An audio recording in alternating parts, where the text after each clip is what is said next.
John Shannon is the most famous man from Oliver, British Columbia, the former executive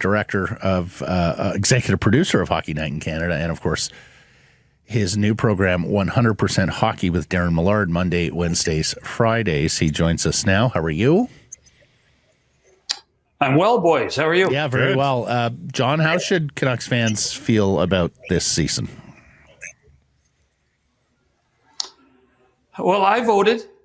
I must tell you, I voted, and I'm disappointed. I'm not angry. I don't think you can be angry at this point, but I expected them to be competing ahead of the Los Angeles Kings and competing with Edmonton and Vegas for first in the division. Now, and just as an aside, this 6-game road trip, the 2-2-2 road trip, I was never more entertained by a hockey team this season. Than those Honestly. Seriously. Yeah. They were fun to watch. Now, the ups and downs were crazy, but dare say that for that short period of time where the Vancouver Canucks, not the most entertaining team in the National Hockey League, it was nuts. Well, the last-second comebacks are contagious, making up for, as we've talked about around the league. So, they had this, particularly the finishes. Third-period finishes were absolutely unbelievable. The games are 60 minutes, not 40. So, yeah. Why not angry, John? You say not angry. You're referencing our poll question yesterday, angry, sad, disappointed. Why not angry? Why don't you think anger applies? I can't be angry with Thatcher Demko's injury. I think that was a big part of what was an issue for this club. I can't be angry for Quinn Hughes. He was so good when he was in the lineup, and you can't be angry when he commits so much that he gets banged up. So there were enough things around the injuries and who was in the lineup on a regular basis that I didn't want to get distracted with the soap opera. The soap opera could have got you mad. The soap opera could have got you mad. Yeah. But my problem with that is that they've overcome this soap opera for 5 years, and now all of a sudden it was an issue. So, there were enough positives for me just to say, God, why aren't they better than this? And that's where I voted disappointed. Rick Tocchet watch was already on because of his contract status, but I think the poll question from yesterday dovetails into the Rick Tocchet story just a little bit because, management has seemingly been in his corner from the get-go, but they could finger point there and say, hey, why didn't you have a better hold on that? He could say, look at what you've given me. Has your perspective on whether or not Rick Tocchet returns changed at all with the way that this season is finishing up? I was feeling better about it after the 6-game trip. Rick Tocchet's not a quitter. We've said that before. I still believe that. Rick Tocchet is still the coach that was here last year when they were first in the division. My hope is that Rick Tocchet is back. I don't know whether he wants to be back. I have never asked him that. My hope is that he wants to finish the job properly in Vancouver with a really passionate fan base and a pretty darn good hockey club. If Thatcher Demko's on this roster from the beginning of the season, we're having a different conversation. That's probably true. 5-point difference. That's the reality of it. And you saw that during the time that Demko's been back. So I don't think we can – I just don't want to throw the baby out with the bathwater in this situation. They are not as bad as people perceive them to be, and I think they're better than a lot of people thought they are. I really do. Yeah, and they did get superb goaltending at the beginning of the year from Lankinen. It's just they didn't have a number 2 to go to, and when his level dropped a little bit. But I will abide Blank's 5 points. That's fair enough, and of course that does change the conversation right now. On Tocchet, John, I think this amounts to, will the Canucks buck up? They've been burned paying coaches not to coach here in the past. Coaching salaries have gotten quite high. Tocchet is in position to ask for a fair number, if not a Mike Sullivan number at 5.5, then something close to that based on his Jack Adams and potentially interest in other markets. What do you think? Do you think the Canucks will buck up for this coach? Rick Tocchet has not won a Stanley Cup like Mike Sullivan has. Nope. So Not two as head coach. Mm-hmm. So I don't think 5.5 is a realistic ask at this point. If you told me that he was going to go from 2.5 to 4, I might believe it, but I wouldn't. I'm almost at the point where I'm not sure I'd pay more than 4 if I was the manager or the president of the hockey club. Mm-hmm. Yeah, I think that's fair. Makes 2.7 now, 4. Sullivan at 5.5 after winning 2 cups. Big difference there. Now, do you think there are teams out there that would pay more than 4? John, do you think there are teams out there that are salivating at the opportunity to hire Rick Tocchet as head coach? Well, all the other teams have fiscal responsibility too. I mean, where are you going to? He played in Boston. Does he make sense in Boston based on what has happened there? Does he make sense, obviously, in Philadelphia for his playing time there? I think the list could be longer than that too. There's a good chance that there are going to be more changes amongst the coaching world in the offseason with some disappointments. Now, some of them have already happened, like in Detroit. But I think that list is not as short as people would expect it to be. We'll just have to wait and see until at the end of the regular season and the end of the playoffs. Yeah, Chicago, Philly, Boston right now on interims looking for a new coach. Where else is your eye casting on that? What other jobs do you think, John? Rangers, I guess, would be one. I think you have to put the Rangers in there. You do wonder what's going on in Buffalo. I'm not wishing Lindy Ruff any ill will, but something has to give in Buffalo if this team needs to get over the hump based on the pressure that the improvement in Montreal, the improvement in Ottawa, in theory, the improvement under Todd McClellan in Detroit, and Buffalo just continues to shoot itself in the foot. What's going to go on there? So I think those are the obvious ones, and then you have to wonder if you are out of the playoffs, and there's going to be 16 teams missing the playoffs, if ownership and management are going to look and say, okay, we're not going to get over the hump this way. What are we going to do to change?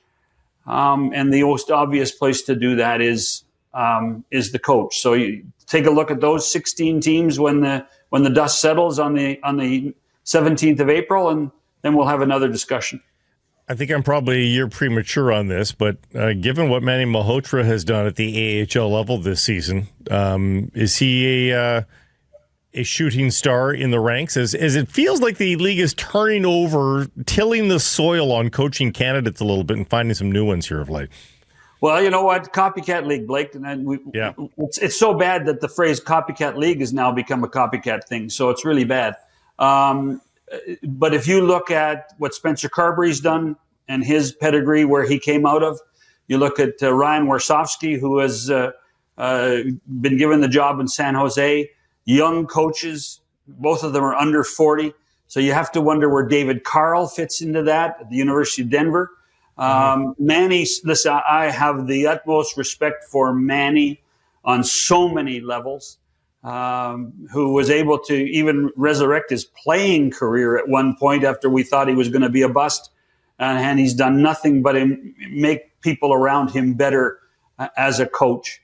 But that's a slope that only certain teams can manage at this point. Some people want credibility. I mean, the best example of this was the New York Rangers when they fired Gerard Gallant. Ownership there said, we want a big name. We need a big name. They had Chris Knobloch sitting in their system in Hartford for 5 years, and he wouldn't get a sniff at the head coaching job with the Rangers, and they hired Peter Laviolette instead. So it's all dependent on the attitude of the organization, whether they think it's important to make a splash or it's important to create a process of building an organization in a certain manner. Washington and San Jose obviously think one way, and other teams think another way. Yep. No, I think you're right, though. Carberry's going to get some of these younger coaches and NHL coaches opportunities going forward. Okay. Are you done with the hockey talk? I want to ask him about sports on television, his wheelhouse. 12 years, 11 billion Canadian dollars for Rogers to re-up the Canadian national television rights of the NHL. This deal to kick in 26, 27, and beyond. Just your reaction to the Sportico report. What's important for fans to know about this, John? Well, it's fascinating to think that Rogers, when the dust settles, and long after I'm retired and finished, that Rogers will have had 24 consecutive years of being the national rights holder in our country. That's a huge investment to the game. We still are not sure, I don't think, Matt, in anything that I've read in the last 24 hours, of what the 11 billion Canadian dollars entails. Is it, lock, stock, and barrel? Is it streaming rights? What is it? Is it English and French? Where does one of the secret partners, is not necessarily a secret, one of the quiet partners that Rogers had when they bought the deal the last time was TVA. Of the $5.2 billion, TVA, the French language network, paid approximately $1.2 billion over that 12 years. So where do they fit into all of this? Where do streaming rights in French fit into all of this, which up until this point has not been a factor?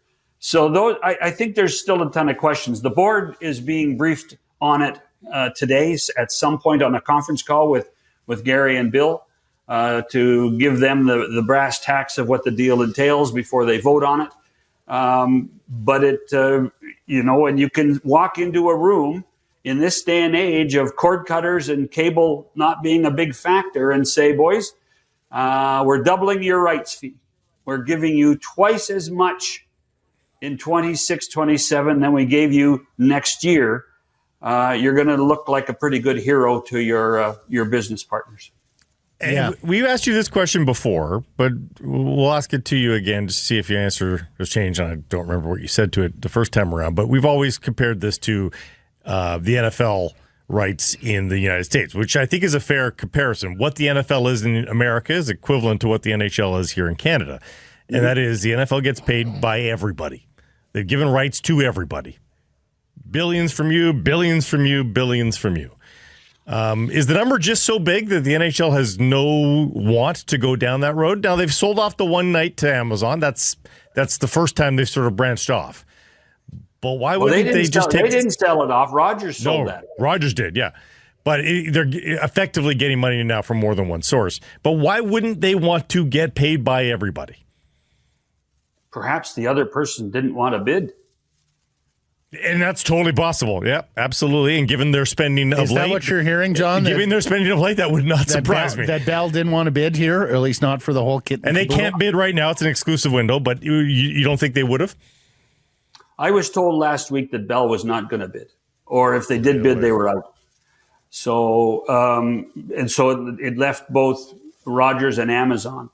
The question, and I think the biggest question in all of this is where does Amazon fit into the Rogers deal, or does it fit into the Rogers deal? And we just don't officially. We can surmise anything we want.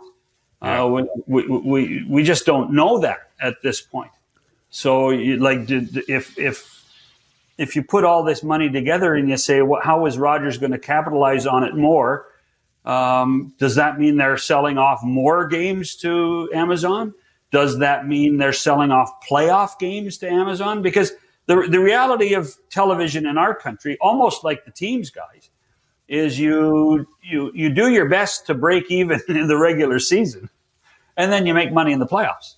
That's what you do. That's what we did at the CBC for years. Is your budgets are basically zero for 26 weeks of the season, and then when the playoffs come, you've got 2.5 months of gravy.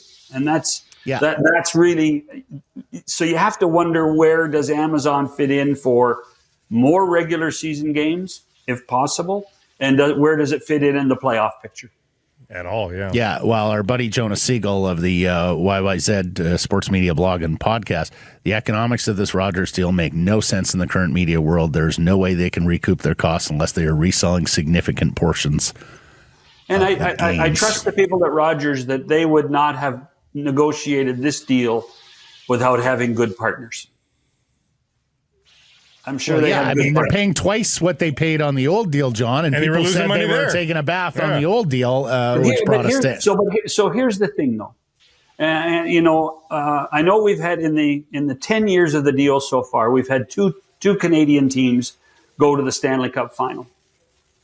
The first time it was Montreal during the pandemic, and Rogers could not really do very much to activate anything against that series. Not a lot of spending there, no. I tell you what, I think you have to tip your hat to Rogers the way they activated last season with the Oilers and the Florida Panthers and everything you did. You could not go anywhere in this country without seeing some level of Rogers activation with the Edmonton Oilers in the Stanley Cup final, which is what they pay for.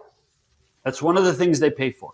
So when it's an element of luck, then. It's an element of luck of a Canadian team, right? Of going on a run. They're kind of rolling the dice on Canadian success north of the border here. Well, the first 9 years it didn't really work out well for them. No, but that's what happens. Is you look at where, like, Montreal's on the rise again, Ottawa's on the rise again. The Maple Leafs. I mean, they have to believe in the Maple Leafs because they own the Maple Leafs. Mm-hmm. Edmonton's on the rise. Vancouver, they've already made a long-term commitment to the Canucks in British Columbia with everything they have done on the regional level.